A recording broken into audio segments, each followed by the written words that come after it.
imunoterapia, a oncologia é para... Ixi, o que está rolando aqui no sofá?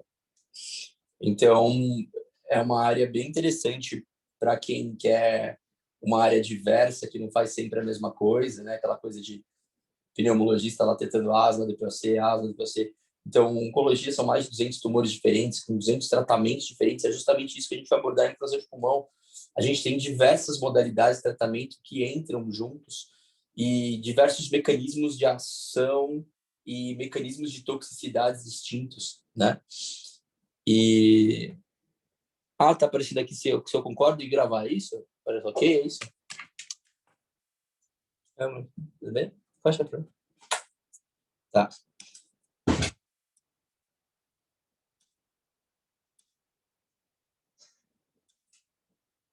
Tá dando certo aí, galera? Então, a gente começou com a quimioterapia. A gente começou com a quimioterapia em monoterapia, né? Quimioterapia citotóxica, aquelas que vocês aprenderam, né? Entrando o agente dentro da célula, perdendo os radicais cloretos, se ligando ao DNA. Quanto mais o DNA proliferava, maior a ação citotóxica do medicamento, né?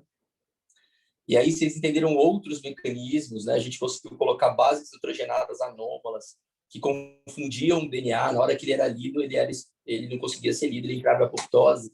Então, quanto mais uma célula proliferava, mais ela buscava, né, bases nitrogenadas para formar DNA. E como a gente estava dando base nitrogenada anômala para esse paciente, a hora que ele formava DNA, ele forma DNA anômalo e isso faz com que ele destrua essas células tumorais ou as células que ele estejam em alta proliferação. Então, quimioterapia citotóxica, vocês entenderam bem. E o outro degrau da oncologia, que foi um passo importante, foi o conhecimento de que o tumor não cresce sozinho, né? Ele depende do microambiente celular para se desenvolver. Então, ele se comunica, as células se comunicam com o microambiente para que ela se desenvolva. Então, a gente consegue inibir esses estímulos externos que ocorrem sobre a célula tumoral para impedir que ela se dissemine, para controlá-la e até eliminá-la, né? A gente pode controlar... Oi? A gente pode controlar a angiogênese através de fatores, né, de receptores de angiogênese, né? A gente pode controlar estímulos de fator de crescimento através dos EGFRs, que a gente falou também, né? Então, esse momento da oncologia a gente chamou de terapia-alvo molecular, né? A gente já tinha um alvo direcionado.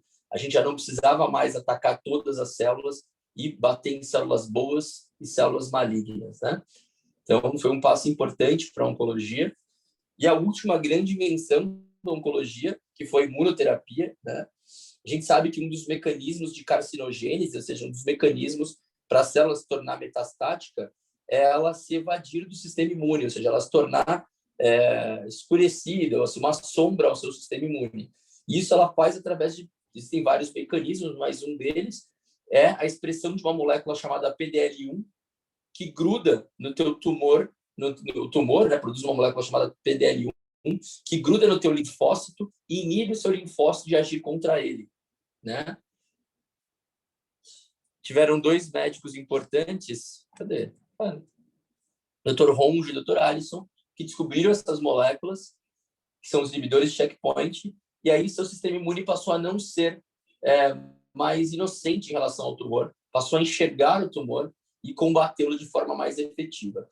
Então, em câncer de pulmão, a gente vai usar as 3 modalidades de tratamento. A gente vai usar terapia citotóxica, terapia-alvo molecular e imunoterapia. Tá bom? Vamos lá, que tudo vai fazer sentido.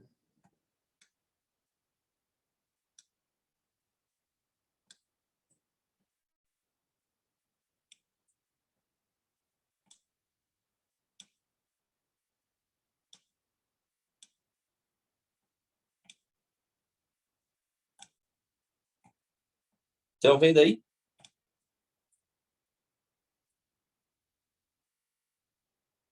Então, sim, doutor. A gente viu que o câncer de pulmão ele tem basicamente 2 grandes subtipos, né? O câncer de pulmão de células pequenas e não pequenas, né? Qual é o mais frequente? Não pequenas. Não pequenas. Qual é o mais frequente de não pequenas? Adenocarcinoma. Qual outro tipo de... não pequenas frequente. Carcinoma espinocelular, né? O SEC. Depois o adenoscamoso. E, por último, de grandes células, que é o de pior prognóstico, que pode ter comportamento neuroendócrino. Mas, em geral, quando eu falo de tumor não pequenas células, eu falo de neoplasia bem diferenciada. Ou seja, eu consigo olhar na lâmina e ver ainda tecido, a arquitetura, né, de alvéolo aqui no meio. Né? Quando eu vejo o tumor tem ali seus ácidos e suas glândulas, né, aqui um adenocarcinoma. Quando é um carcinoma espinocelular, eu vejo a queratina e as células organizadas de tecido. Né? Ou seja, é um tecido bem diferenciado. Ou seja, com uma taxa de resposta à quimioterapia menor, mas com um prognóstico melhor quando comparado a essa arquitetura. Células pequenas, redondas, azuis, né? Um tecido completamente destruído, distorcido. Né? Isso é um tumor de células pequenas, né? Um tumor completamente indiferenciado, né? E que tem uma diferenciação neuroendócrina, por isso é o tumor de pulmão com maiores chances de gerar síndromes paraneoplásicas. Beleza? Nenhuma novidade, né? Como é que eu estadio o pulmão? Quais são os exames necessários para estadiar pulmão, galera? Hoje, padrão ouro virou o PET-CT, tá? Já explicamos o que é o PET-CT, né? Professor, você pode deixar o slide grandão, por favor? O quê? Deixar o slide grandão.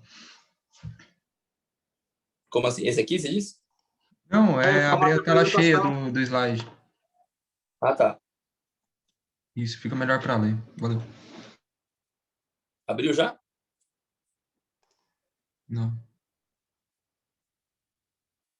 Acho que é meu mouse aqui que tá.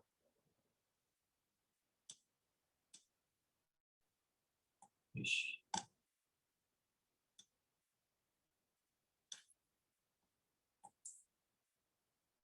Foi? Agora foi, professor. Então, câncer de pulmão de células não pequenas, como eu estadio, tomografia. Quais são os sítios de metástases para câncer de pulmão, galera, que vocês viram na semana passada? Sistema nervoso central, ossos, Isso. fígado, adrenal. Adrenal, lembra? Quando eu penso em adrenal, eu sempre penso em pulmão. Poucos tumores dão meta-adrenal. Então tem que lembrar do foco aí, né? Fígado, osso, cérebro e adrenal. Então, se o estadiamento é para avaliar a extensão da doença ao diagnóstico, eu tenho que fazer exames que eu compreenda todas essas alterações, né? Então, TC de abdômen para ver adrenal e fígado, TC de tórax para ver a neoplasia primária, obviamente, uma imagem central, se possível ressonância, que é melhor que tomografia, né? E uma cintilografia óssea para ver o osso em relação às metástases, né? Então, TC de tórax, abdômen, crânio e cintilografia óssea, se você não tiver o recurso do PET-CT. Se eu tiver o recurso do PET-CT, como seria o estadiamento?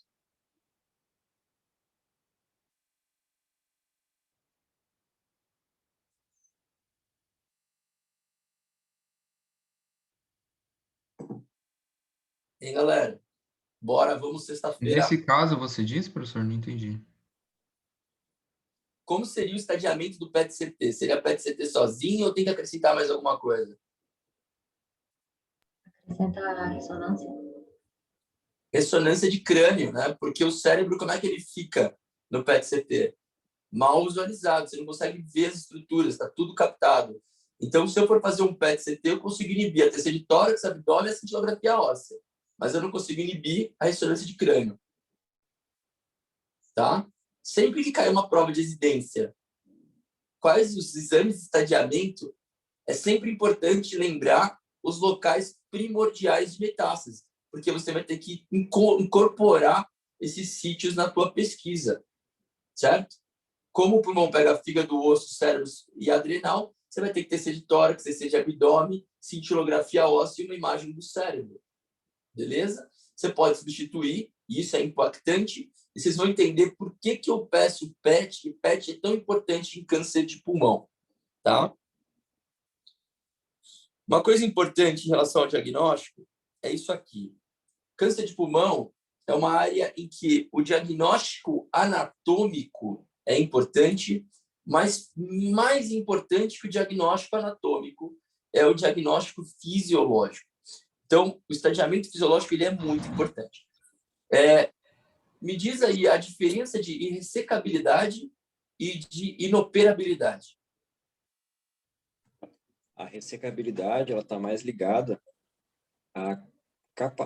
se aquele tumor ele tem como você fazer a ressecção dele sem acometimento de outras estruturas ao redor, e a operabilidade tem a ver com o paciente, se ele consegue encarar, se ele vai, entre aspas, aguentar a cirurgia de ressecção do tumor ou não.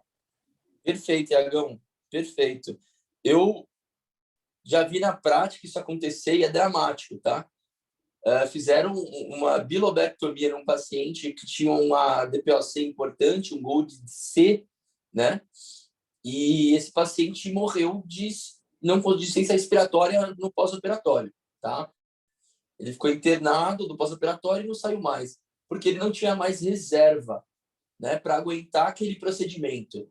Então, muitas vezes a doença sai, ou seja, a doença é ressecável, mas o paciente não é operável. Isso de câncer de pulmão é uma realidade. E quem que a gente não consegue operar, né? Pacientes que tiveram eventos agudos cardíacos nos últimos 3 meses, ou seja, paciente, nesse momento, o risco da cirurgia é muito grande, lembrando que a principal causa de morte numa cirurgia é IAM, tá? Por conta da sedação e tudo, e do estresse inflamatório do procedimento cirúrgico. A fração, né, respiratória final menor que 1 litro ou menos de 40% do predito, né, é algo que pode... Eu acho que vocês estão manjando muito aí de prova de função respiratória, espirometria, né? Então, abaixo de 40% o paciente já não tem indicação de cirurgia, mesmo que ele tenha um tumor ressecável. Se ele tem uma PCO2 basal maior que 45 milímetros por mercúrio e hipertensão pulmonar importante, severa. Então, são fatores que tornam o paciente inoperável, apesar dele ser ressecável, tá bom? E o diagnóstico anatômico, estadiamento anatômico, é a extensão da doença. Vocês viram que em câncer de pulmão de células não pequenas, a gente vai usar o esquema TNM usual, né? Que T significa tumor, N, linfonodo e M de metástase, né? É muito lógico isso para a gente em relação à extensão de doença. Quando a gente pega uma doença inicial, ou seja, localizada, o prognóstico dela é melhor do que quando eu pego uma doença localmente avançada. E o que significa ser localmente avançado? É ter linfonodos regionais acometidos. Por exemplo, um paciente com câncer de pulmão com linfonodo retroperitoneal positivo, vocês acham que isso é N o quê?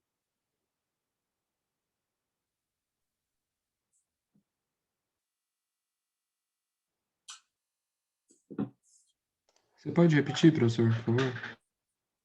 Um paciente com câncer de pulmão com linfonodo retroperitoneal positivo. Isso é N o quê? N1, N2 ou N3? N3? Retro? Isso é N1, Michael. Porque N se refere a linfonodos regionais. E o retroperitônio não é um linfonodo regional do pulmão. Olha que legal, Michael. Toda vez que eu falar em N, eu estou falando em doença localmente avançada e não metastática. Toda vez que um tumor ele extrapola os limites regionais, ele já é considerado uma doença metastática, mesmo que para linfonodos, porque esse linfonodo é considerado um linfonodo não regional. Beleza? O que a gente lembra em relação a linfonodo, Marcão? Linfonodo, estou aqui, um pulmão, um câncer deste lado. Linfonodo hilar, ipsilateral, N1. Linfonodo mediastinal, ipsilateral, N2.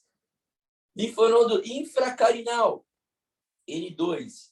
Linfonodo mediastinal contralateral, N3. Linfonodo hilar contralateral, N3. Linfonodos supraclaviculares, ipsi ou contralateral, N3.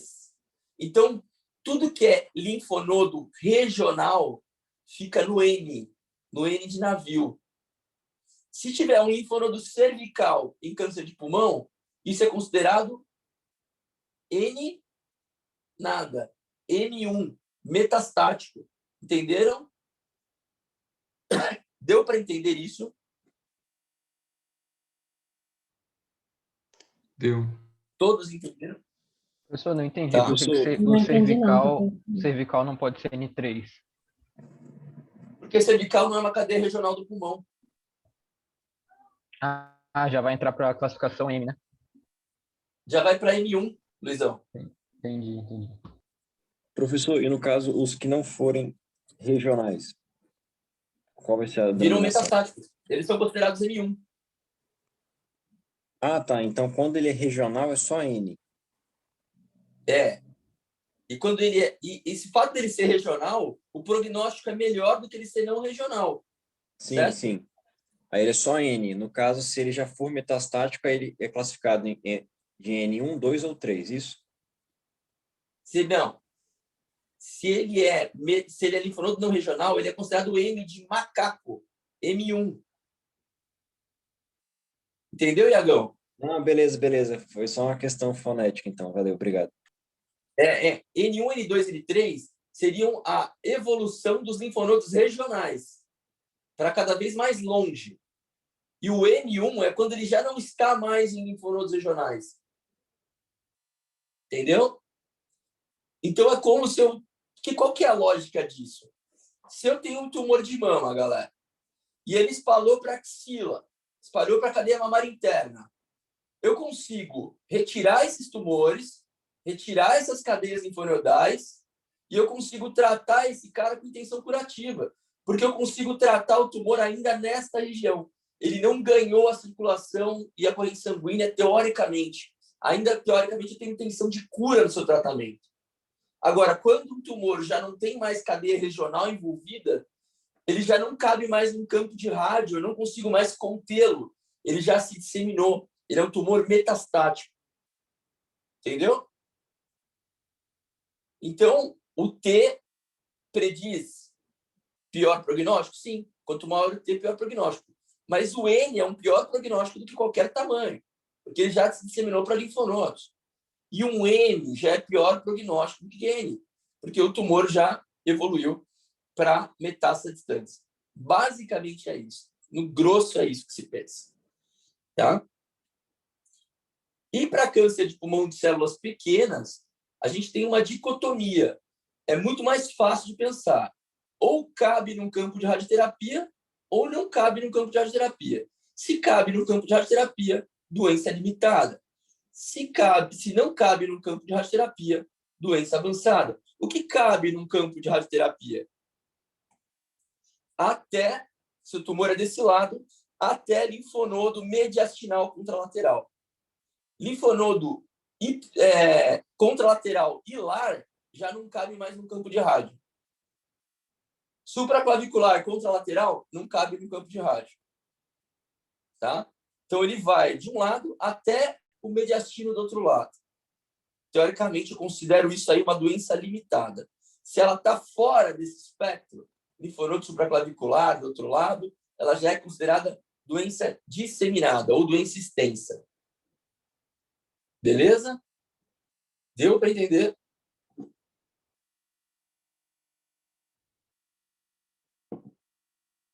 Deu? Sim, prof. Como é que a gente avalia esse T aqui? Vocês lembram? T0 não tem tumor. TIS é T in situ, né? Tumor ainda não invadiu a lâmina basal. T1 é tumor até 3 centímetros. T2 é tumor de 3 a 5 centímetros. T3 é tumor de 5 a 7 centímetros. T4 é tumor maior que 7 centímetros. A gente precisa saber isso para a prova. Tá? O T2 é o tumor que invade a pleura visceral. É uma doença teoricamente inicial. Quando ele já invade estruturas mediastinais, já começa a dar sintomas de dor pleurítica, dor torácica, né? Aí ele já invade áreas inervadas, como pleura parietal, pericárdico, parede torácica. Isso seria considerado T3.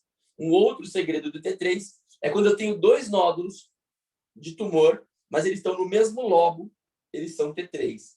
Se eu tenho 2 nódulos de tumor em lobos diferentes do mesmo hemitórax, eles são considerados T4. Tá?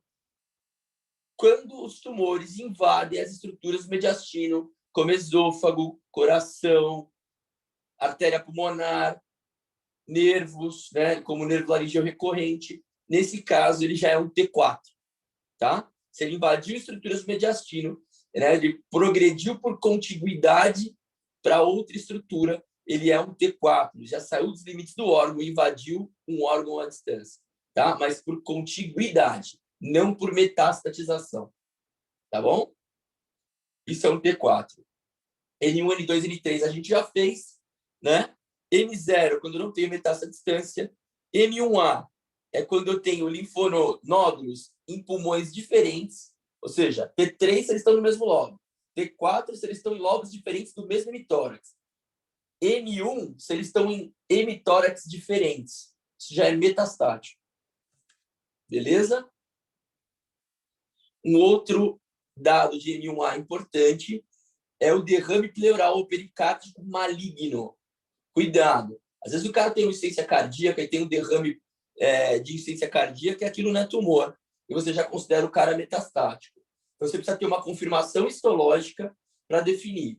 Se o cara tem, de fato, uma biópsia demonstrando células neoplásicas naquele líquido pleural, então ele é considerado M1A para pleura. Então, acometimento de pleura com líquido pleural maligno também é considerado metastático. Beleza?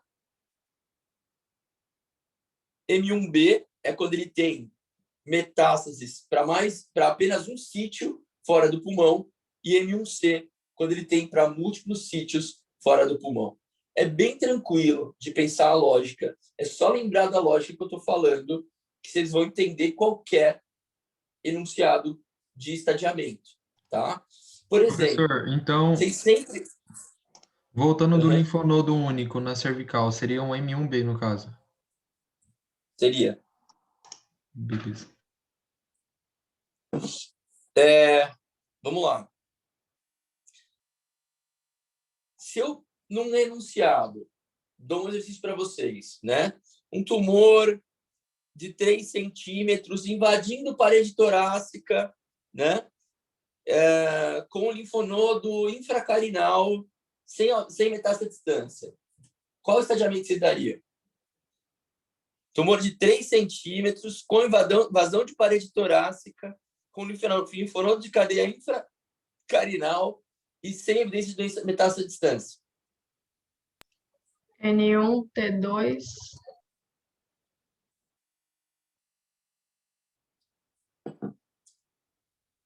Olha lá. Tenta de novo. T2, N2, M0. Quando ele invade parede torácica, o que ele é? T3. Então, independente se o tamanho dele é de 3 centímetros, se ele invade parede torácica, ele já invadiu uma estrutura, né, que já o confere como T3. Beleza? Aí, no caso, eu já deixo de levar tanto em consideração o tamanho e passo a levar em consideração o tipo de agressão que ele está fazendo ao seu derredor, no caso. Exato. E aí o linfonodo infracarinal é o quê? N2, né? Então, T3, N2, N0. Beleza?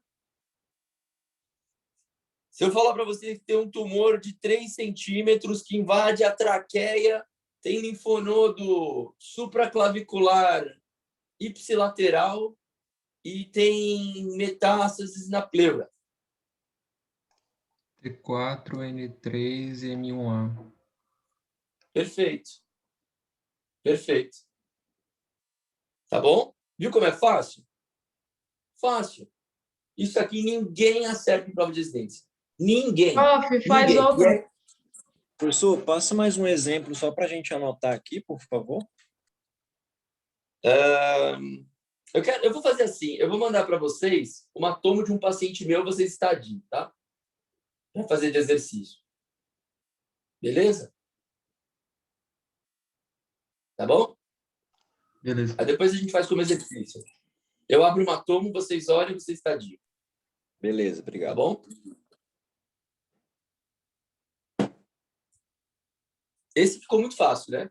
Células pequenas. Até contralateral mediastinal. Cabe no campo de rádio, doença limitada. Não cabe no campo de rádio, doença extensa ou disseminada. Beleza? Como que eu trato câncer de pulmão? Meu Deus! Estadio 1A1 a 1B, eu vou fazer cirurgia isolada. No estadio 2A a 3A, eu vou fazer cirurgia e vou fazer quimioadjuvante ou radioterapia adjuvante. Estadio 3, eu vou fazer radioquímio concomitante como tratamento definitivo. Estadio 4, QT paliativa. Fudeu. Como é que eu vou saber e decorar essa porcaria? Muito simples. Muito simples. Tumor maior que 4 centímetros tem que receber quimioterapia adjuvante. Felipe, para que serve uma quimioterapia adjuvante nas suas aulas de conceito? Como é que é, professor? Para que serve uma quimioterapia adjuvante?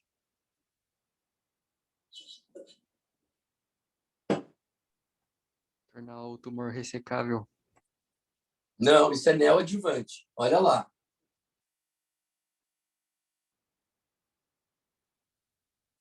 Tratar micrometástase. O tumor já foi embora. Né? A gente está tentando tratar micrometástases. Beleza? No caso, vai ser um tratamento pós-cirúrgico. Exato. Adjuvante. São conceitos que a gente já trabalhou bastante. Tá? Então, para quem que eu vou oferecer um tratamento adjuvante?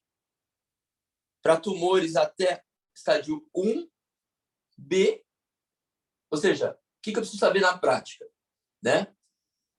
Tumores maiores que 4 centímetros, todos eles devem receber quimioadjuvante. Tá? Como é que eu vou pensar aqui em relação à radioterapia adjuvante? Qualquer tumor em que a peça cirúrgica apresente linfonodo com extravasamento de cápsula ou margem positiva ou N2, ou seja, de cadeia mediastinal, ipsilateral ou infracarinal, esses pacientes vão receber também radioadjuvante, além de quimio. Então, tumor de pulmão com mais de 4 centímetros recebe quimioterapia adjuvante. E tumor em que a peça cirúrgica demonstra linfonodo comprometido extravasado, linfonodo de cadeia M2, independente se está extravasado ou não, ou margem comprometida, esses tumores recebem, além de químio, radioadjuvante. Beleza? Deu para entender?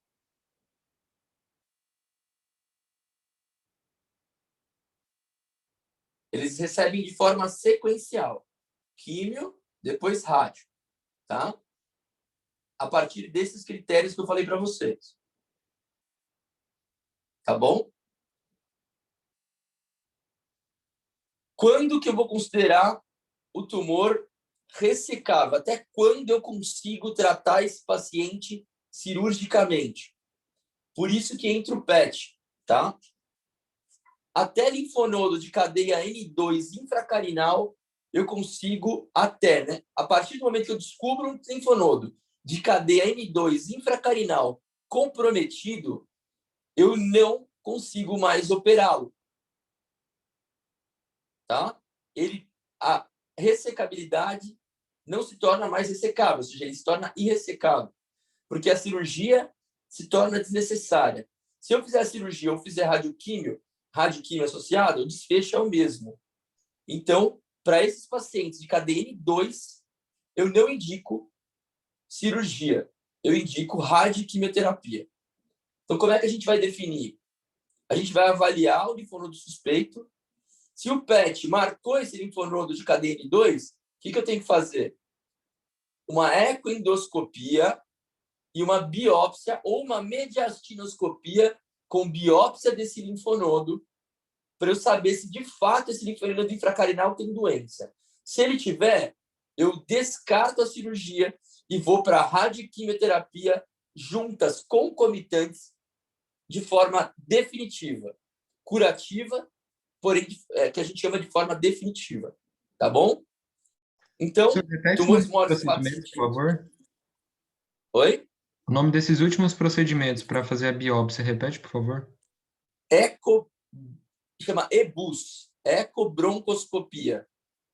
Ecobroncoscopia, EBUS, EBUS, ou mediastinoscopia. Tá?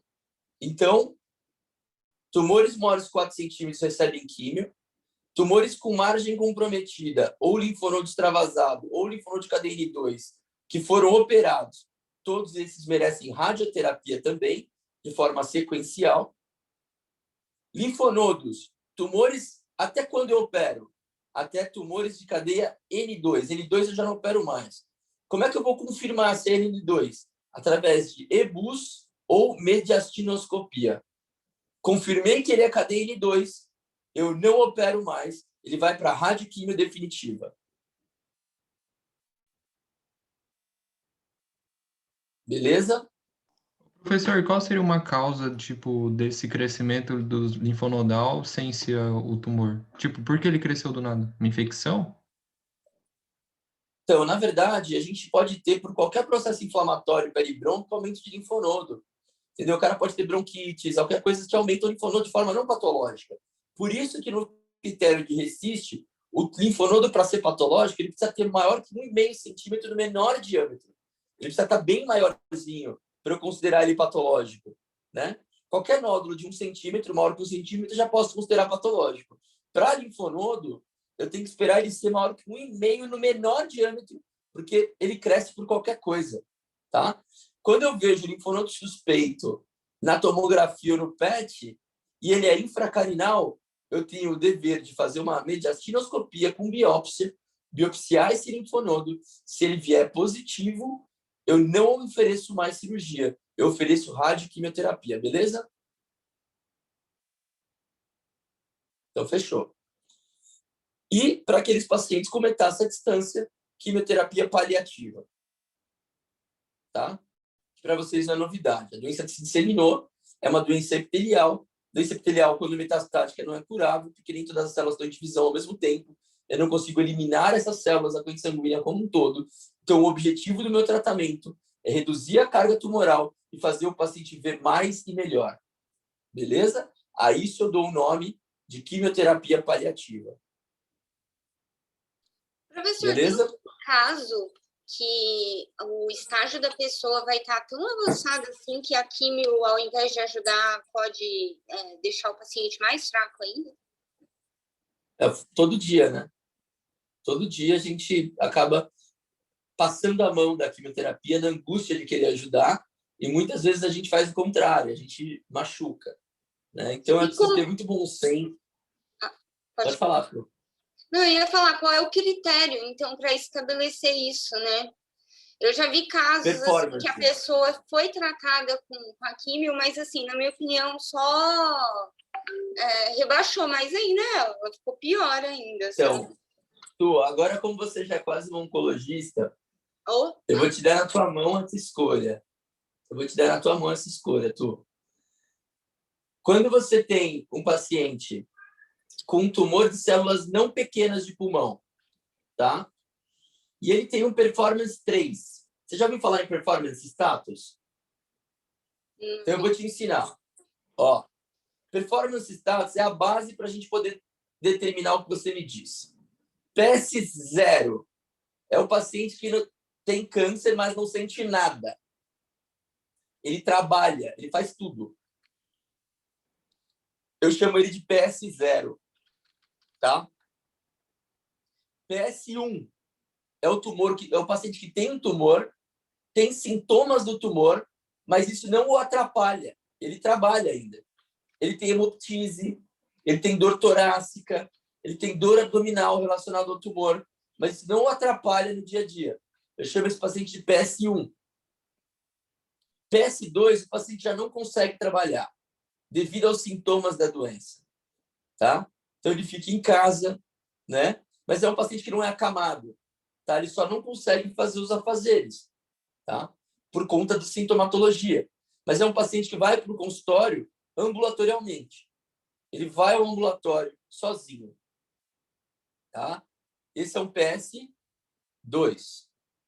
O PS3 e 4, ele já vai ao PS, ele já vai ao hospital trazido por familiares. Ele não vai sozinho. O PS3, ele passa 50% do tempo acamado. O PS4 passa 80% do tempo acamado. Tá? O PS3 para o PS4, a única diferença é que o PS3 toma banho sozinho. E o PS4 precisa de ajuda até para tomar banho.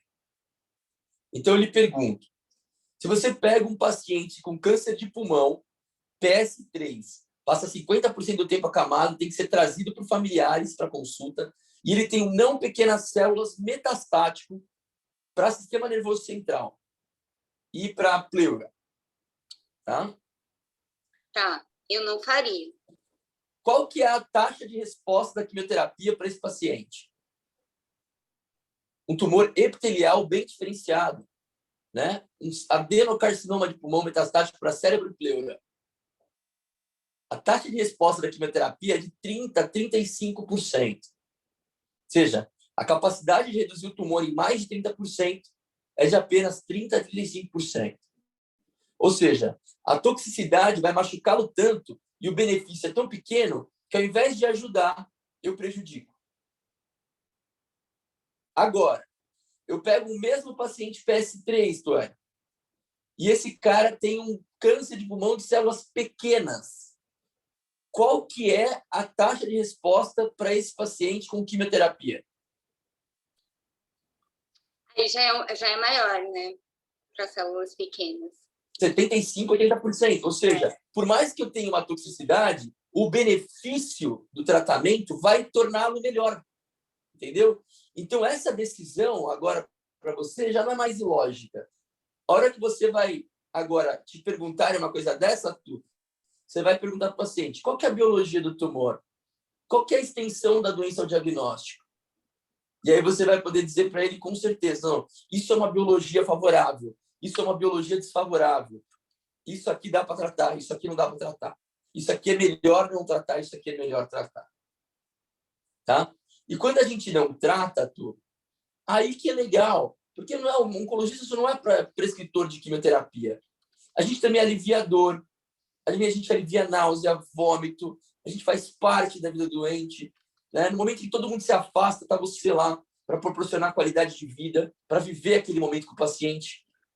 Né? Então, é uma coisa bem legal. Se estudar em dia, ver isso na prática comigo, que é atender um paciente, definir o caso, tratar, não tratar, participar da vida do paciente. Eu precisava muito tirar vocês desse mundo virtual, sabe? Para a realidade. É muito legal. Professor. Obrigada. Professor. Fala, Luquinha. Boa noite. Boa noite. Ei, deixa eu te perguntar. O senhor falou aí, com aquela taxa de resposta a 30% não faria, né? E aí tem um limite assim a até 50%. Não. Ou não? Não. É no teu bom senso clínico. Tranquilo, obrigado. Outra então, coisa, galera, olha que quando o senhor falou... olhar para isso aqui de tratamento e você fala, cara, que bosta. Mas olha aquela dica que eu dei para vocês. Quando o tumor é maior que 4 centímetros, ele já entra com quimioadjuvante. Certo? Olha aqui, ó. Linfonodos de cadeia N2, eles podem ser operados? Linfonodo de cadeia N2? Pode. A não ser que seja linfonodo de cadeia infracarinal, que daí ele é um N2 que não é operado. Lembra? Então, aqui, ó, vocês verem. Por que aqui, nos operáveis, ainda tem N2? Porque é o N2 mediastinal ipsilateral. Até aqui eu opero. E se esse cara operou e ele tem margem de extravasamento ou tem tumor maior que 4 centímetros, ele tem que receber quimio adjuvante ou receber rádio adjuvante. Beleza? Agora, se ele é um N2 com linfonodo infracarinal, a partir daqui, ó, N2, N3, ele já é um tumor localmente avançado e ressecável. E aí, qual que é o tratamento padrão para esse cenário?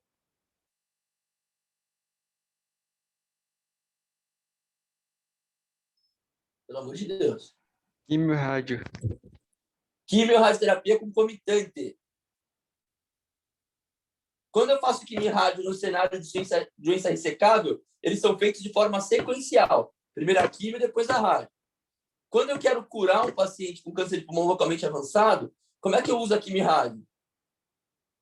Concomitante definitiva, que é para tumores maiores de cadeia N2 com linfonodo infracarinal comprometido. Tá dando para entender isso?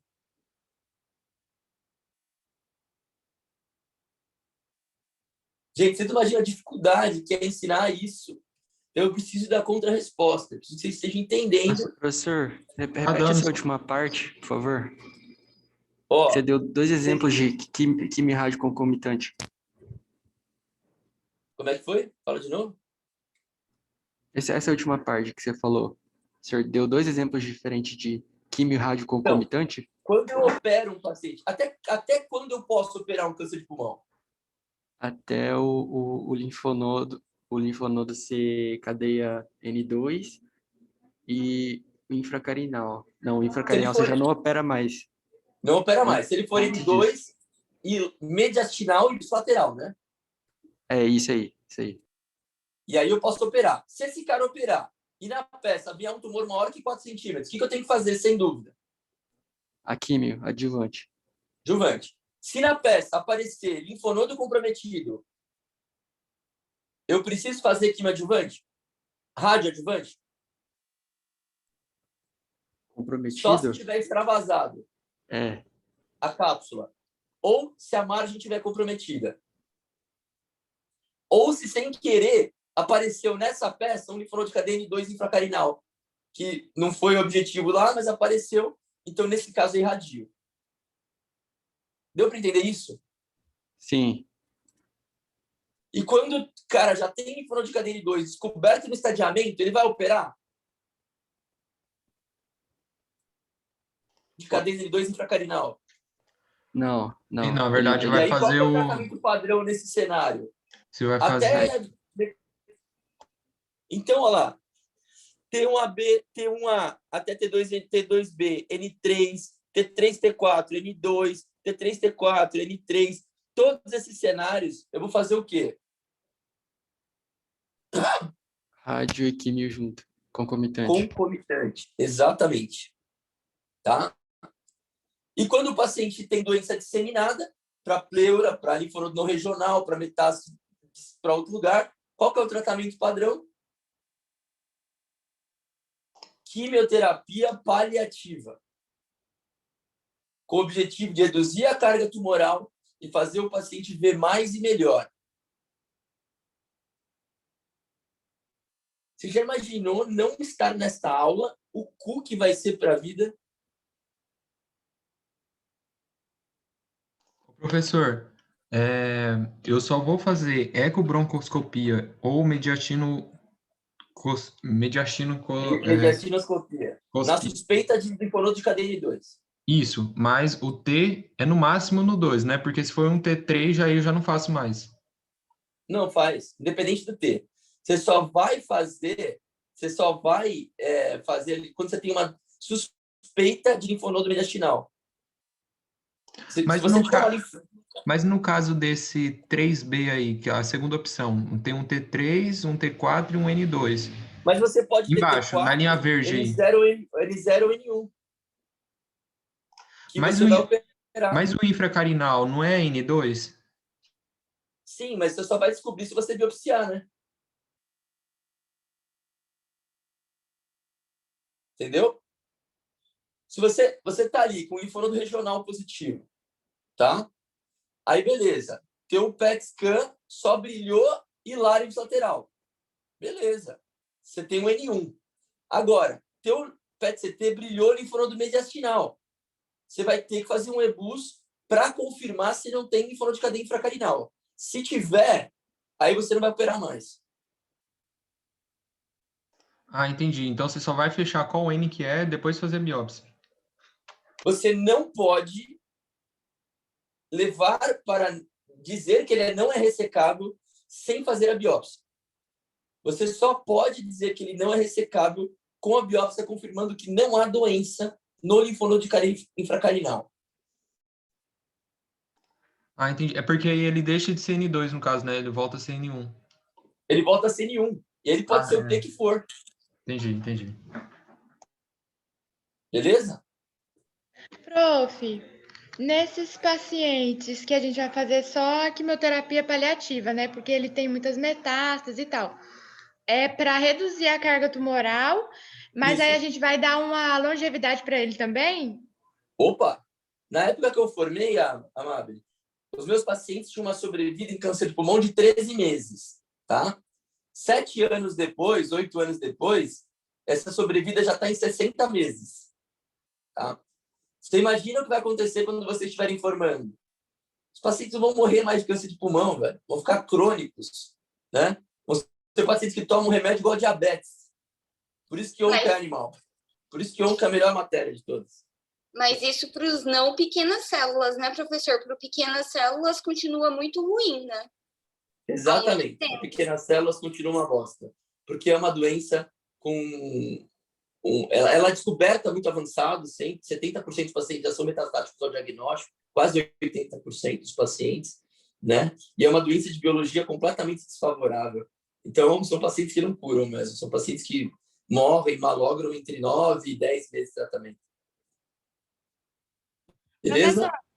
Professor, mas essa questão de você falar da sobrevida para o paciente, por exemplo, é através dos dados estatísticos? Como é que é definido isso? Então, cada estudo, tem milhares de estudos para câncer de pulmão, que se avalia diversas terapêuticas diferentes, e nesses estudos a gente consegue avaliar a sobrevida global dos pacientes, né? Desde que eles entram nos estudos até o momento em que eles malogram da doença.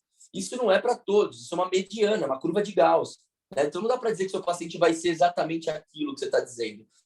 Mas, em média, os pacientes vivem aquilo, né?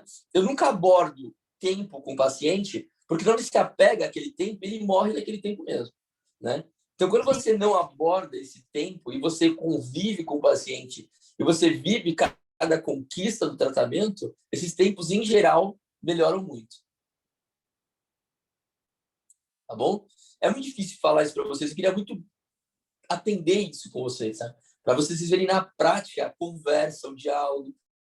É muito esquisito, porque o pessoal do Lucas, tipo, tá passando lá e fala, caralho, mudou minha vida.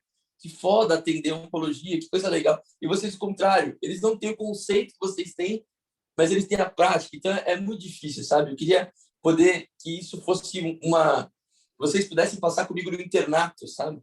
Para a gente poder solidificar isso na prática, sabe? Vamos lá. Então, estadio 1, cirurgia isolada. Eu não preciso fazer nenhum tratamento, só segmento. Então, aqueles estadios em que eu tenho tumor maior de 4 centímetros ou margem, um extravasamento linfonodal, eu vou fazer quimioterapia adjuvante. Tá?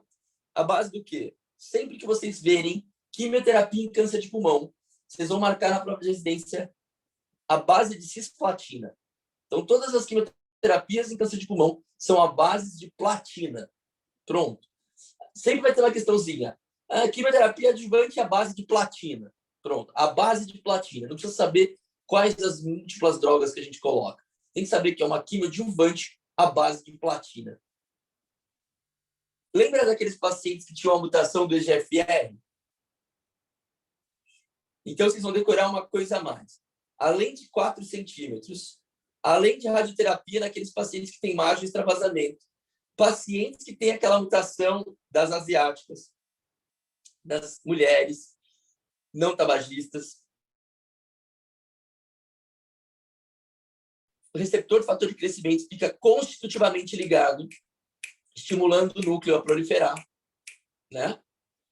As mulheres que têm essa mutação no tumor, ao realizarem uma cirurgia, né, com intenção de cura, elas devem receber inibidor de tirosinoquinase por 3 anos. E qual é o inibidor?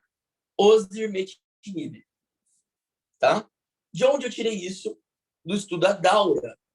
Um estudo de fase 3, ou seja, um estudo que já com 2 braços, duplo cego, em que os pacientes eram operados de câncer de pulmão e um braço recebia osimertinib e o outro braço recebia placebo, que é o que a gente faz depois que a gente trata esses pacientes. A gente faz a rádio, faz a quimio se necessário e observa. E o outro grupo fez osimertinib, que é aquele inibidor de VEGF-R. Certo? Alguém sabe o nome desse gráfico?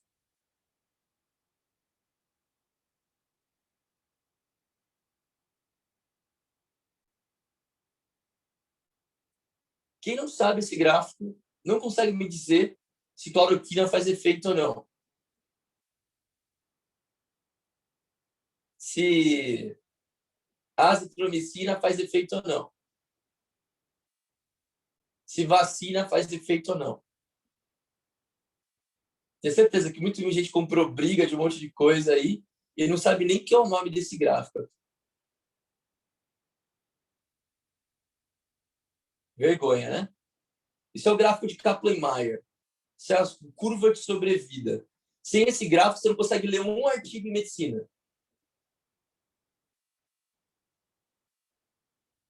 O Kaplan e o Meier, eles mandaram, no mesmo dia, o mesmo trabalho para a mesma revista e não se conheciam.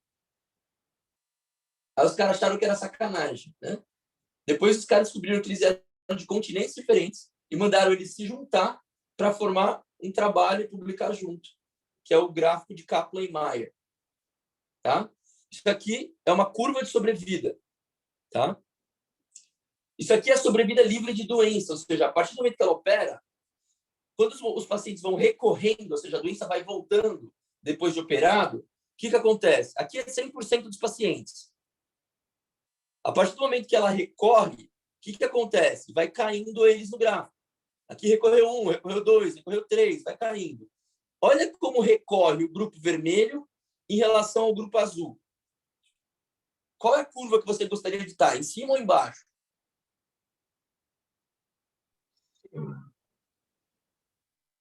Hein? Qual das curvas você queria estar? Professor, eu não entendi o que o senhor falou sobre recorrer. Em cima não é o melhor prognóstico, professor? Ali?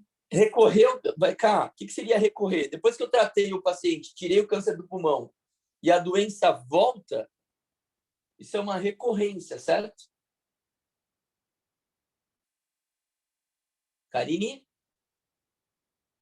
Oi, prof, entendi sim. Beleza. Então, esses pacientes são pacientes operados, EGFR mutados, que foram operados. Um grupo recebeu anti-EGFR e um grupo recebeu placebo. Olha o que aconteceu com quem recebeu placebo. O que significa eles caindo aqui para baixo? Significa que a doença voltou. Você queria estar nessa curva ou nessa curva? Azul ou vermelho? Azul. Alguém sabe o que significa hazard ratio?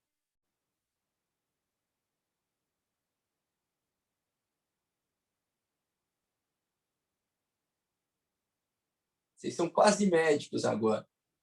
Estão chegando no internato. Todas as coisas que vocês aprenderam em medicina até hoje surgiram disso, de avaliação de estudo, medicina baseada em evidências. Tudo que vocês aprenderam de orelhada saiu disso. Hazard ratio é razão de risco. Como é que eu posso dizer se o osimertinib é melhor que o placebo? Eu vou pegar a razão de morrer nessa curva, o risco de morrer nessa curva, dividido pelo risco de morrer nessa curva. Isso vai dar uma razão, uma divisão. Se as curvas fossem iguais, o hazard ratio seria quanto? Se as curvas estivessem sobreponíveis? 1. Se há uma diferença entre as curvas, o hazard ratio vai ser essa diferença. Então, se vocês pegarem aqui, ele vai colocar 0,17 de hazard ratio. A diferença disso para 1 é a redução do risco relativo. Então, eu posso afirmar que os pacientes que estão na curva azul possuem uma redução do risco relativo na ordem de 83% de redução do risco de recidiva em relação à curva vermelha. Porque deu 0,17 o hazard ratio. Você coloca isso para 1. Então, estar na curva azul, você tem 83% de chance a mais de não recorrer durante esse período de tratamento. É assim que define por que você usa 200 miligramas de AS na parada e não 400 miligramas quando o cara está infartado. Né? Por que você usa o antibiótico de tal maneira e não daquela maneira? Por que esse antibiótico é utilizado para isso e não o outro? Tudo é baseado em estudo, medicina baseada em evidência. Vocês precisam entender o que é hazard ratio, uma curva de Kaplan-Meier. Então, estou mostrando para vocês que pacientes que progridem, que operam um câncer de pulmão e esse tumor operado for EGFR mutado, eles devem receber o osimertinib, um anti-TKI, o anti-inibidor de tirosina quinase, por 3 anos, porque ele vai ter um benefício muito importante. E hazard ratio sozinho define significância estatística? Não. Para isso, ele tem que ser avaliado o valor de P. Porque o hazard ratio vai falar sobre esse momento. Para avaliar o valor de P, é como se eu pegasse esse estudo e fizesse ele milhares de vezes. Isso vai fazer uma curva de Gauss. Para que, estatisticamente, o que eu estou falando seja verdadeiro, ou seja, a minha hipótese seja verdadeira, que é osimertinib é melhor que placebo, para que isso seja estatisticamente significativo, isso tem que ser verdade em até 95% das vezes que eu fizesse esse estudo de novo. Se em mais de 5% das vezes o que eu falei é mentira, ou seja, placebo é melhor que o osimertinib, esse dado é furado, mesmo que meu hazard ratio seja positivo. Então, na hora que eu olho esse estudo, eu vejo que há um hazard ratio importante, com 83% de redução do risco de recidiva, e com P significativo, porque ele é menor do que 0,001, menor de 5%. Isso é muito importante, galera. Muito importante. Talvez a coisa mais importante que eu já falei para vocês até hoje.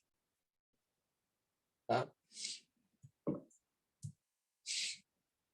Essa é a curva de sobrevivência de recidiva, né? De doença, para pacientes que fizeram quimio adjuvante ou não. Ou seja, independente de fazer quimio adjuvante, é importante fazer inibidor de tirosina quinase para quem tem EGFR mutado e tumor operado. Pacientes com tumor de cadeia N2 confirmada, que eu vou fazer radioquímio, ou seja, qualquer tumor com qualquer estadiamento acima de N2, com linfonodo intracarinal, qual que é o tratamento padrão? Radioquimioterapia concomitante. Certo? Tem algo a mais que eu possa fazer para esses pacientes que são submetidos à radioquimioterapia e que podem ter um benefício adicional de eu colocar alguma droga a mais, além da quimio e da rádio? Estudo Pacific, publicado semana passada no Congresso Americano da ASCO. Tá? Os seus dados de desfecho, né? Foi publicado na semana passada. Você vai usar uma... Oi? Só uma curiosidade, assim, para... Por exemplo, esse artigo aqui você viu na semana passada, foi publicado. Aí ele vai trazer umas informações assim. Na outra semana você já está botando ele na prática, ali no seu dia a dia? Sim. Ali? É mesmo? Sim. Legal. Por isso, e assim, uma coisa, Michael, legal é que quando vocês ficarem mais especialistas, o congresso para você é a sua vida, tá ligado? Você vai lá com a caneta, com papel, e, cara, o que saiu, sabe? Eu comecei um tratamento para uma paciente minha que saiu agora, né? Que é o Catherine, né? Que saiu há pouco tempo, e a gente faz, né? A gente pede, judicializa, o que for, e consegue. Se tem um dado relevante, a gente consegue. Tá? Se você mostrar um grande ganho de sobrevida, o juiz te libera. Ô, professor, tá? Mas surgiu curiosidade aqui, mas na onco, essas mudanças elas ocorrem num ritmo bem mais acelerado do que nas outras especialidades, não? Porque o pessoal já está com prognóstico de morrer ali, né? A tendência, por exemplo. Aí fica mais fácil aplicar. Na verdade, gente, é porque a oncologia é a área da medicina que mais tem estudo científico. Porque é o tumor do século, é o mal do século, né? Então, é um ritmo de estudo bem grande, assim, sabe? Tanto que hoje os oncologistas são todos especializados em áreas, porque é tanta coisa para ler que é melhor você ser especializado. Eu, como gosto de tudo, eu ia morrer de tédio de ficar tratando só mama, passar 10 anos de mama. Eu não aguento, né? Eu gosto de ver coisas diferentes, tentar. Então, eu gosto de ser generalista. Eu gosto de ter que ler um pouco mais de tudo, mas poder atuar, porque no final das contas você consegue atuar, né? Tem aquele cara extremamente especialista, ele vai trabalhar na porra do AIS, no ambulatório de mama. Eu acho isso muito infeliz, assim, né? Mas onco é uma área que vocês têm que olhar com carinho, cara, porque é muito legal.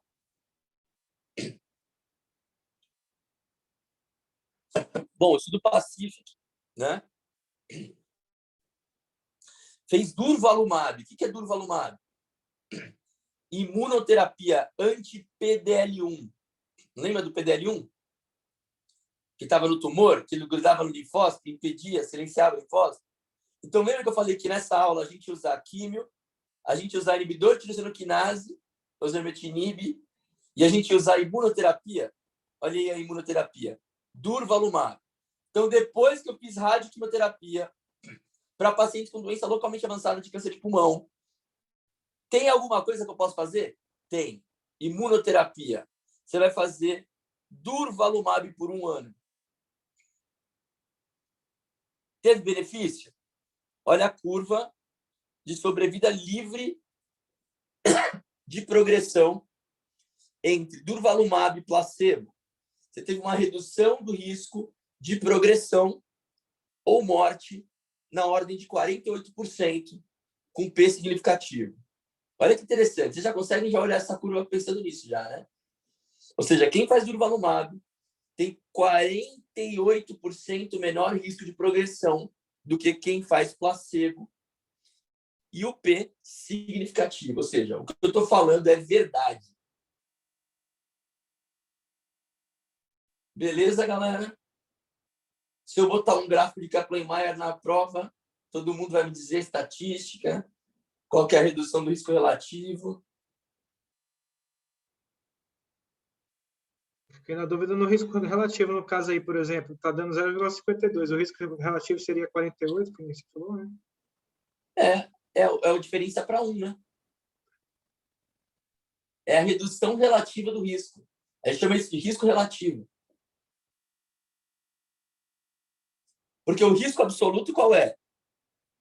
É a diferença de meses, de uma curva para outra. Tá? Por exemplo, a diferença absoluta é de 16 para 5. Essa é a diferença absoluta em meses. Tá? Então, aí são 11 meses, né? De diferença absoluta. Mas a diferença relativa, que é a diferença percentual, é de 48%. Beleza?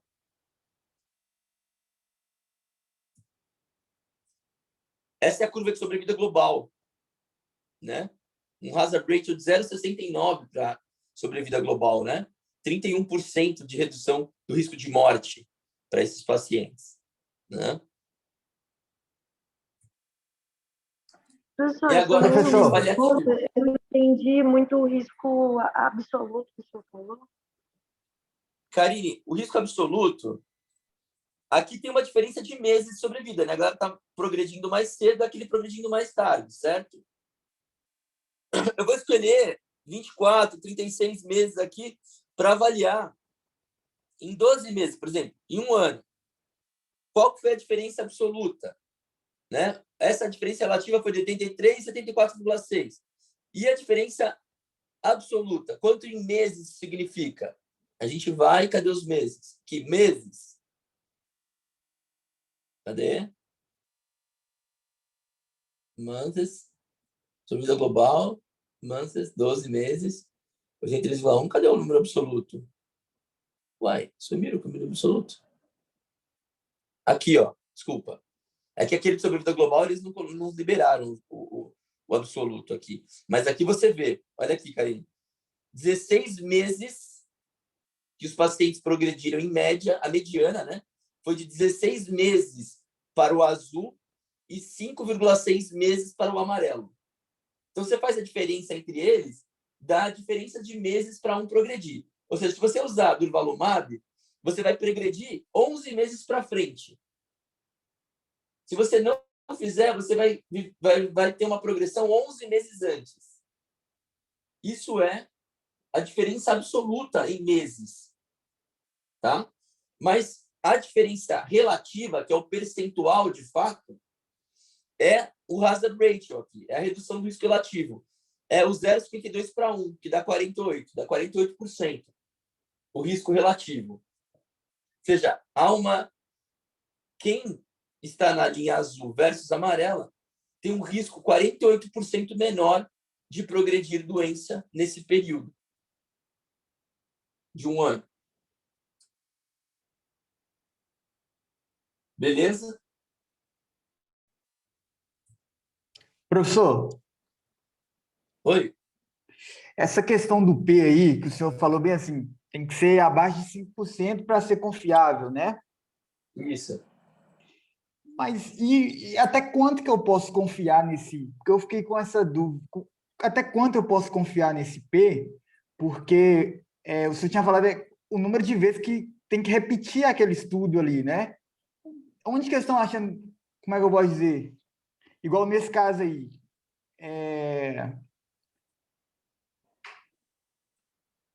Porque eu acho que não, como é que eu posso dizer? Não tem muito, assim, foi feito com muitas pessoas mesmo, ou às vezes com um grupo de poucas pessoas ali pode ter feito e já... Até quando eu posso confiar nesse P aí abaixo de 5%? Deu para você entender mais ou menos minha dúvida ou não? É exatamente esse. O P é calculado com base na amostra, né? Conforme menor a minha amostra, maior o meu intervalo de confiança e pior é para eu definir estatisticamente algo em cima do meu estudo. Então, para o meu estudo ser fidedigno, eu tenho que ter um bom N. Tá?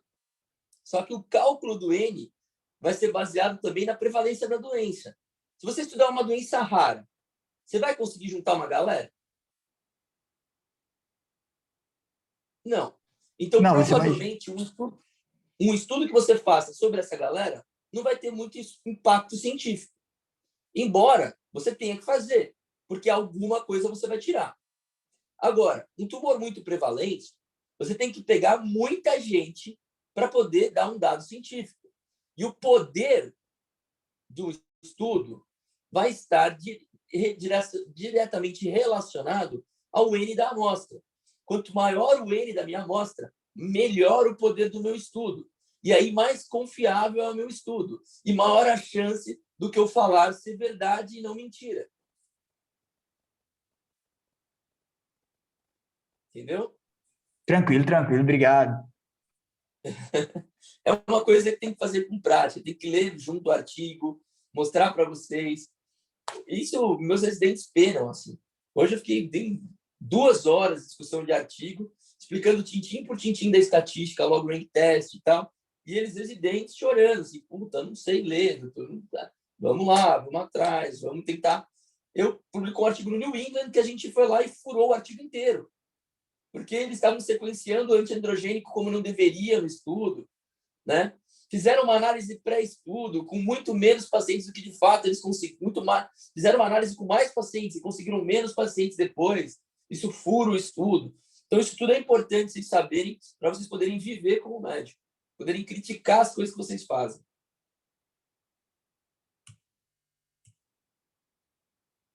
Químio, tá vendo? Eu falei que essa aula era pesada, velho. Essa aula é pesada. Pacientes com tumor metastático e mutação EGFR. Vocês fazem químio ou vocês fazem inibidor de EGFR?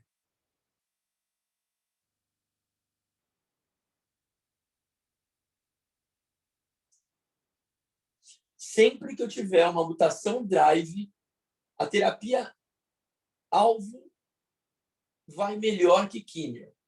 Então, se eu pegar uma paciente com câncer de pulmão, não tabagista, metastático para pleura, EGFR mutado, você vai fazer químio paliativa para ela ou você vai fazer terapia alvo paliativa para ela? Terapia alvo. Se ela for EGFR mutado, a primeira linha é osimertinib. Mas você também pode fazer gefitinib, erlotinib, afatinib. Se ele tiver o rearranjo ALK, a primeira linha de tratamento é o alectinib, mas também pode ser feito crizotinib, ceritinib, lorlatinib, que é de segunda linha, e brigatinib. Se ele tiver ROS1, crizotinib, ceritinib, entrectinib, lorlatinib. Se ele tiver BRAF mutado, que é uma outra alteração drive, dabrafenib contra ametinib. Precisa decorar isso aqui? Não. Mas numa prova de residência, você vem uma paciente com anti-EGFR mutado, você vai colocar um internal body ou um antibody, Felipe? Repete aí, professor, por favor. Você lembra quando eu usava o sufixo IB ou AB? Qual que era a diferença? Trastuzumab versus osimertinib. Qual que é a diferença?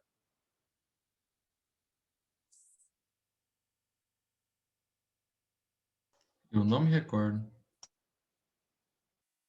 Trastuzumab, ele é um anticorpo monoclonal, antibody. Ele vai se ligar à superfície do receptor.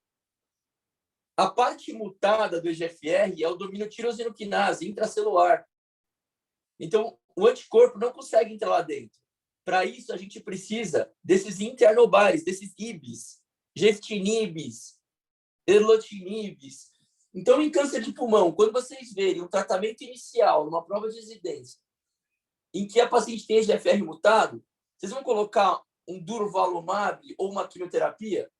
Não. Vocês vão colocar, não precisa decorar o nome, um internobody, um TKI, um inibidor de tirosinoquinase. Beleza?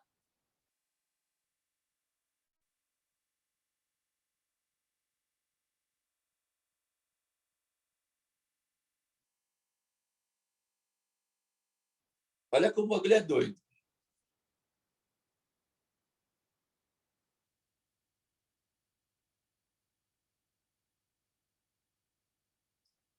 Olha só como o pembrolizumab, isso aqui é uma imunoterapia anti-PD1, tá? Pacientes fazem quimioterapia para câncer de pulmão metastático. Não é EGFR mutado, tá? Paciente com câncer de pulmão metastático, que eu vou fazer para ele paliativo, quimio à base de platina. O que trouxe de novo, mais moderno recentemente, que a gente pode aumentar a sobrevida dos pacientes com câncer de pulmão metastáticos depois que a gente fez os 4 ciclos de quimioterapia para ele? A gente para e espera crescer?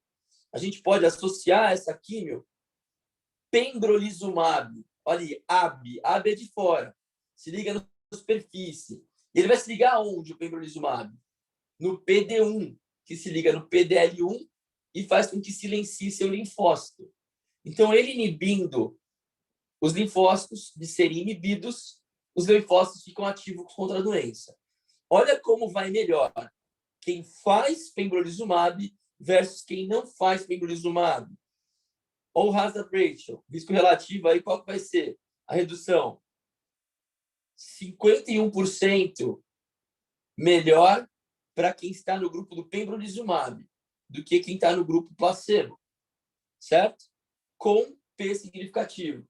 Ou seja, Associar quimioterapia com imunoterapia em câncer de pulmão metastático é um fator prognóstico. Ô, professor, como que é o uso desse fármaco? Na veia, a cada 21 dias. Igual a quimio. Entendi. Tá? Beleza. Alguém sabe o nome desse gráfico? Esse gráfico se chama Forest Plot. Olha que interessante. Aqui eu não peguei todo mundo e falei que fazer pembro é bem melhor que fazer não fazer pembro. Não foi isso? Agora, se eu falar para vocês que no grupo do pembro tem gente que tem mais doença, tem gente que é mais velho, tem gente que não, tem gente que tem um PS pior.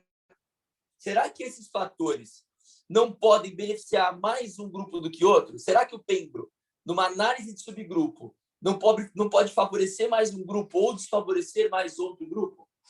Quando a gente avalia, aqui está favorecimento de pembrolizumab e aqui está favorecimento do placebo.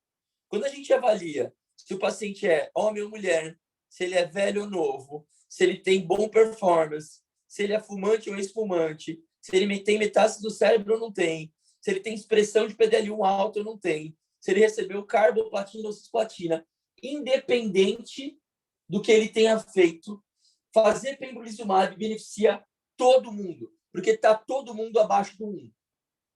Se passa do 1, esse benefício não é estatisticamente significativo para esse grupo. É como se eu deitasse o Kaplan-Meier, tá? E avaliasse por cada grupo de pacientes, por cada perfil de pacientes. Ou seja, estratificação com base em variáveis. Aí, quanto menor, melhor, então. Ali os pacientes que nunca Quanto fumaram. mais para a esquerda, mais favorece o pembrolizumab. Os pacientes que nunca fumaram são os mais beneficiados, então. Exato. Na verdade, current or former e never, né? Mas você vê uma coisa interessante, Gabriel? O que significa o braço ser mais longo e esse braço ser mais curto? Quantidade? É o N. Quando o braço é grande, significa que o N é curto. E quando o braço é curto, significa que o N é grande. Então, esse gráfico, embora esteja para a esquerda, ele tem um número maior de pessoas. Então, fica melhor, estatisticamente, de eu falar sobre esse do que falar sobre esse, entendeu? Entendi. Porque o N desse aqui é menor e o N desse aqui é maior. Mas Entendi, todos eles se beneficiam da estratégia. Entendeu? Entendi, gente, vocês não têm noção que isso aqui vai fazer parte da vida de vocês para sempre. Quando vocês forem especialistas, vocês vão viver lendo isso todos os dias, para poder definir se vocês fazem ou não fazem isso. E por que eu quis trazer isso para vocês? Por que eu falo, faz isso? De onde saiu isso? De como sai isso? De onde sai isso? Eu sei que parece chato ir para frente, mas eu preciso preparar vocês para a vida. Eu tenho certeza que quando vocês ouvirem isso mais para frente, quando vocês forem ler isso mais para frente, vocês vão lembrar do que eu estou falando. Entendeu? Amanda, eu estou preocupado, sua cabeça vai cair já. Está desesperador o seu olhar, Amandinha. Estou com remorso aqui já de ter falando tanta besteira. Mas, gente, é muito importante. Vocês entendem a importância disso? Vocês já acham que eu estou viajando? Pode falar, gente. Porque, não, professor, é top. É bom isso daí. É importante, de verdade, vocês me darem esse feedback, porque isso é coisa de gente grande. Eu quero preparar vocês para a vida. Talvez isso não seja tão importante para a prova de residência, mas isso é o que a gente faz como dia a dia, como profissional. E eu queria muito mostrar para vocês de onde a gente tira o que a gente fala para vocês. Não só simplesmente tudo que vocês sabem ser uma orelhada de coisa que você vai para o colégio, ouve e repercute. Ouve e repercute. Tá? A vida vai começar a mudar, velho. Vocês são médicos, velho. Vocês cuidam de vida, velho. As pessoas vão morrer na mão de vocês, vão viver na mão de vocês. Você acha que é com base no conhecimento que você escuta e aplica? Não, é base de conhecimento de leitura diária. De ver, acertar, errar, lidar. Então, precisa gostar dessa leitura de uma forma mais visceral, senão ela não sai. Tem que ser do ramo, né?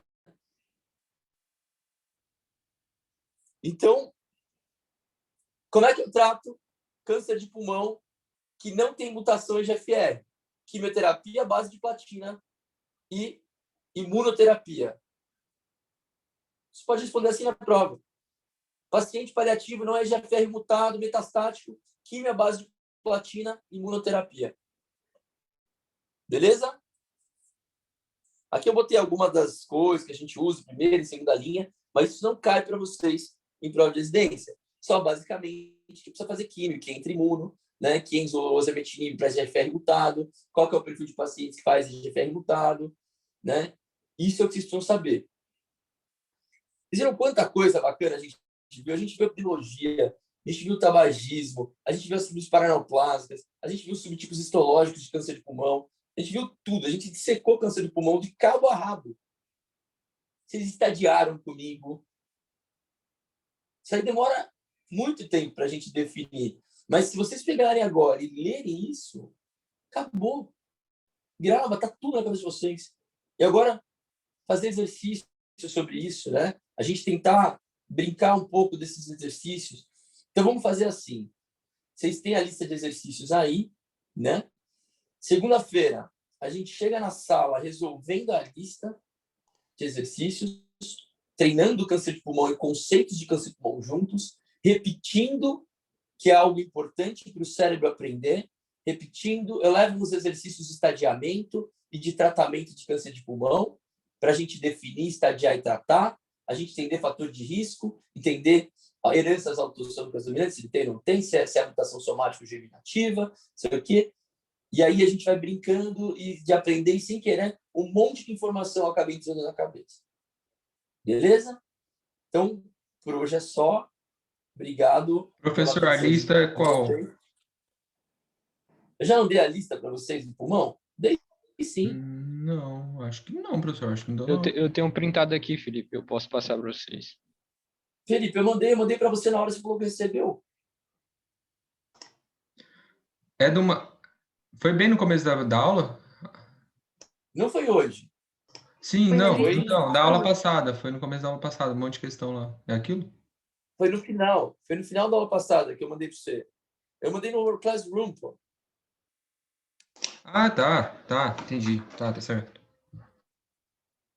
E eu falo para vocês, vamos assinar a presença lá, gente, tá? Beleza? Vou fazer ela no Classroom agora, vocês assinam para mim, tá bom? Não esquece de assinar. Pronto, já começaram uma lista lá. Ah, então, já só assina para mim, por favor. Beleza, professor. Tá? Valeu. Professor, brigadão pela aula. Gente. Top demais. Professor, se a gente comprar uma picanha e a cerveja, pode fazer uma revisão aí no final de semana? Oi? Se a gente comprar picanha, se a gente comprar picanha e a cerveja, a gente pode fechar uma revisão no final de semana? Opa, sempre. Fechou. Sempre, cara. Então, aí a revisão vai longe. Se os bandos de analfabetos aparecer lá, aparecer na sua casa, atende nós lá, viu? Chique, manda ver. Cara, eu adoro essas coisas com você, tipo, eu adoro ensinar, assim, onco ainda mais, fazer vocês gostarem de onca. Quando sempre sai um ou dois oncologistas, assim, eu fico, tipo, caralho, deu certo o que eu faço, sabe? Mas, ao mesmo tempo, também ensinar vocês a pensar, ensinar vocês a gostar, né? Servir de exemplo para vocês de que não há diferença nenhuma entre a gente e que logo, logo vocês estão sendo felizes e sendo o que vocês querem ser da vida, mas que vocês não percam a responsabilidade pelas pessoas e pelas coisas, né?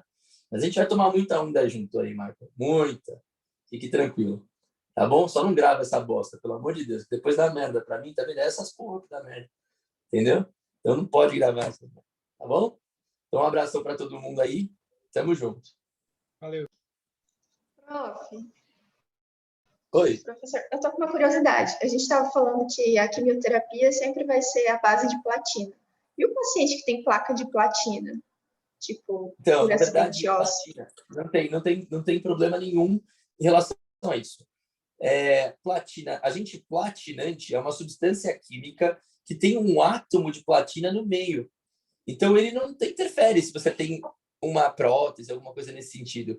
Ele é uma substância, né, que ela tem no meio do centro da molécula um átomo platinante, um átomo de platina. E aí, PL, né, platina.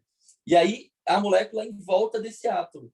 Então, é a molécula, né? Isso não interfere se a pessoa tem platina. Uma coisa que eu acho que você também pensou e que pode acontecer é quando a pessoa tem alguma prótese e vai fazer ressonância.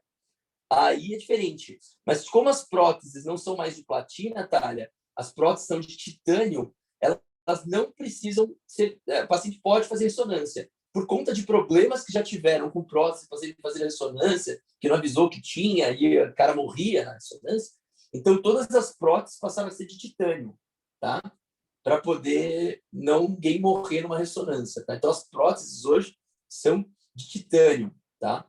Por isso que, às vezes, uma vez eu estava no internato também, o paciente entrar na ressonância e falei, não, mas ele tem prótese e tal. Eu falei, não pode, não sei, vai morrer e tal. E aí veio o ortopedista me contar que as próteses são de titânio, que ele pode fazer ressonância numa boa. Eu também já tive essa dúvida. Mas em relação ao agente platinante, ela é uma substância química, né? Um agente alquilante, igual o gás mostarda, que entra na molécula, destrói o DNA igualzinho, independente se tiver alguma platina no organismo, isso não vai mudar nada. Beleza? Entendi. Beijo a todos. Muito obrigada. Tchau, Tchau, tchau. Obrigado, professor.